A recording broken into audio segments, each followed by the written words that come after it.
Les causes cachées des maladies. Une vision holistique de la santé. Par Daniel Kieffer. Introduction. Pourquoi chercher le sens des maladies? Depuis l'aube de l'humanité, l'être humain se questionne face à la souffrance et la maladie. Est-ce une punition divine, un héritage génétique, une fatalité, ou le fruit de nos émotions refoulées? À travers les siècles, les réponses ont varié, mais une constante demeure. La maladie est un langage. Elle nous parle, à travers le corps, de déséquilibres invisibles, de conflits intérieurs ou de ruptures avec notre essence profonde. Dans cet ouvrage, je vous invite à explorer une vision intégrative de la santé, où le symptôme n'est pas un ennemi à combattre, mais un messager à décrypter. Cette approche, inspirée de la naturopathie holistique, ne se contente pas de traiter le corps physique. Elle embrasse l'être dans sa totalité, énergétique, émotionnelle, mentale, environnementale et spirituelle. Les causes multiples de la maladie, de la punition divine à l'épigénétique, un voyage à travers les croyances. Historiquement, les maladies étaient souvent perçues comme des châtiments divins.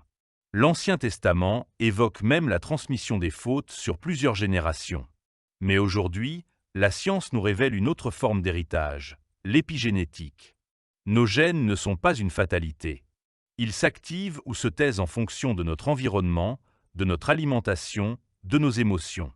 Ainsi, une carence en magnésium ou un stress chronique peuvent allumer des gènes prédisposant au diabète ou à la dépression. Pourtant, réduire la maladie à la biologie serait incomplet. La psychosomatique nous enseigne que le corps exprime ce que l'âme ne peut dire.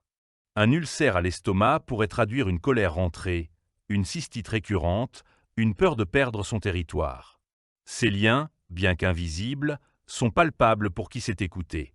Le terrain, cette carte géographique unique, Claude Bernard disait « Le microbe n'est rien, le terrain est tout ».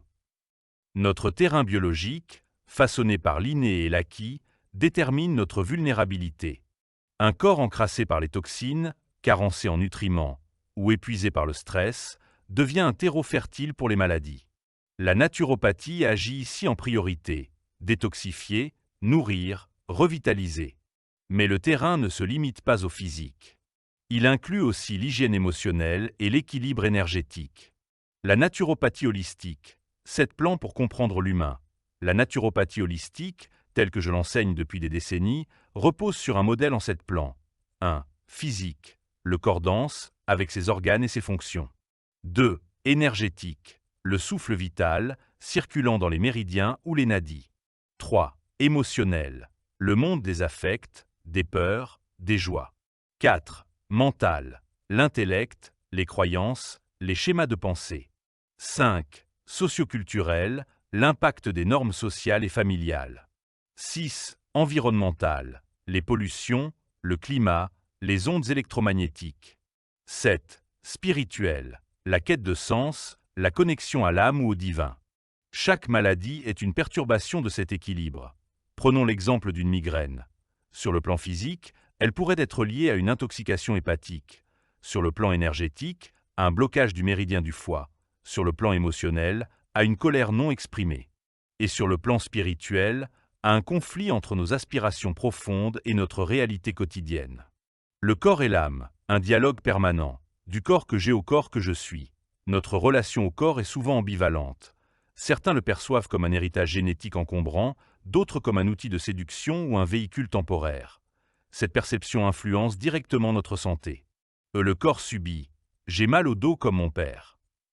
Le corps identité « ma valeur dépend de mon apparence ». Le corps habité « je ne suis pas ce corps, je l'utilise ». Cette dernière vision, inspirée des philosophies orientales, invite à prendre soin du corps sans s'y attacher. Comme un instrument de musique, il nécessite entretien et respect, mais ne définit pas notre essence. Les 10 cerveaux. Une intelligence distribuée, saviez-vous que nous possédons 10 cerveaux? 1. Le reptilien, instinct de survie. 2. Le limbique, mémoire et émotion. 3. Le néocortex, raison et créativité. 4. Le cœur, centre de l'intelligence émotionnelle. 5. L'entérique, le cerveau intestinal, maître de l'immunité. 6. Les hémisphères gauche et droit, logique et intuition. 7. L'intelligence cellulaire, homéostasie et régénération. 8. L'âme, la conscience transcendante. Ces instances dialoguent en permanence. Une dysbiose intestinale, cerveau-entérique, peut générer de l'anxiété, limbique, qui perturbe le cœur, rythme cardiaque, affectant ainsi l'ensemble du système. Psychosomatique ou somatopsychique. Quand le corps parle à la place de l'âme, la psychosomatique explore comment les conflits psychiques s'impriment dans le corps. Wilhelm Reich, pionnier de cette approche, parlait de cuirasse musculaire, des tensions physiques cristallisées par des émotions refoulées. Par exemple, une nuque raide pourrait symboliser une rigidité mentale, des épaules contractées, un fardeau invisible. À l'inverse, la somatopsychique étudie comment le corps influence la psyché.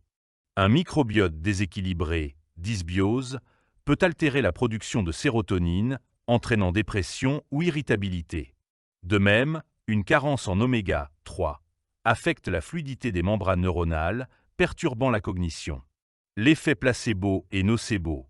Le pouvoir de l'esprit de l'effet placebo rappelle que la croyance en la guérison peut guérir.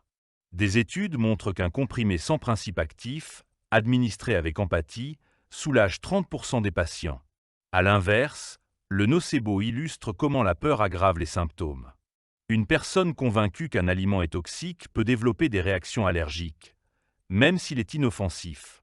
Décoder les symboles du corps. Signes, symboles, archétypes, 3 niveaux de lecture. Les signes, objectifs, comme une fièvre ou une tumeur. Les symboles, subjectifs, liés à la culture.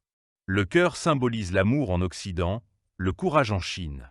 Et les archétypes universels, comme l'eau, purification, ou le feu, transformation. En décodage biologique, un cancer du sein gauche chez une droitière pourrait symboliser un conflit du nid, protection maternelle, tandis qu'une arthrite au genou évoquerait une difficulté à plier devant l'autorité. La langue des oiseaux, quand les mots résonnent. Cette technique, chère à Jacques Lacan, explore les jeux de mots inconscients. Sciatique devient sciatique, évoquant des parasites énergétiques. Otite se lie au cri, suggérant une parole étouffée. Mais attention, cette approche, si elle ouvre des pistes, ne doit pas verser dans l'interprétation sauvage. Les référentiels traditionnels, des lunettes pour voir l'invisible, la médecine chinoise, yin, yang et 5 éléments. En MTC, le corps est un paysage énergétique où circule le QI, énergie et les méridiens. Chaque organe correspond à un élément. Foie, bois.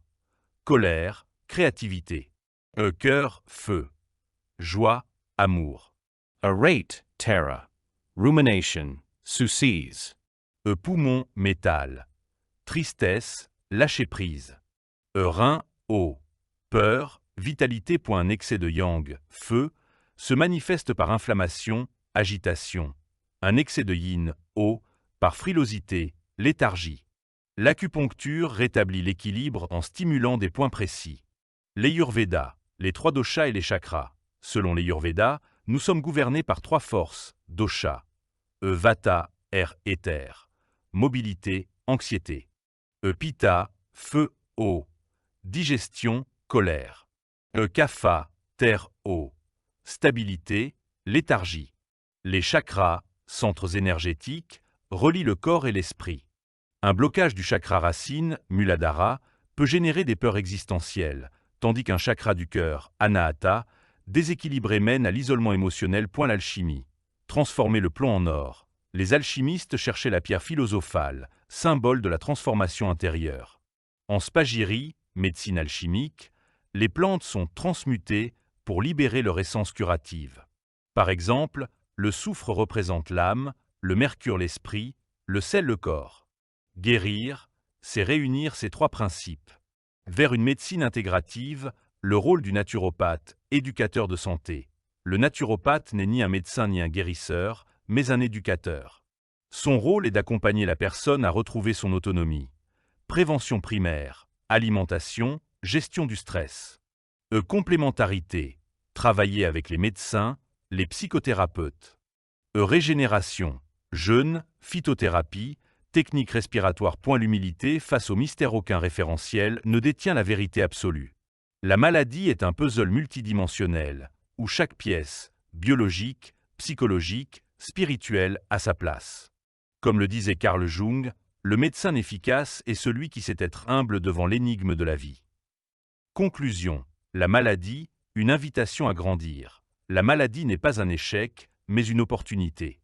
Elle nous invite à questionner nos habitudes, à écouter nos émotions, à renouer avec notre âme.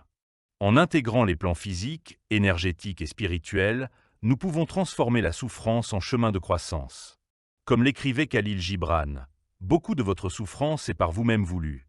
C'est le moyen par lequel se brise la coquille de votre entendement. » Daniel Kieffer, naturopathe holistique, fondateur du Sénato.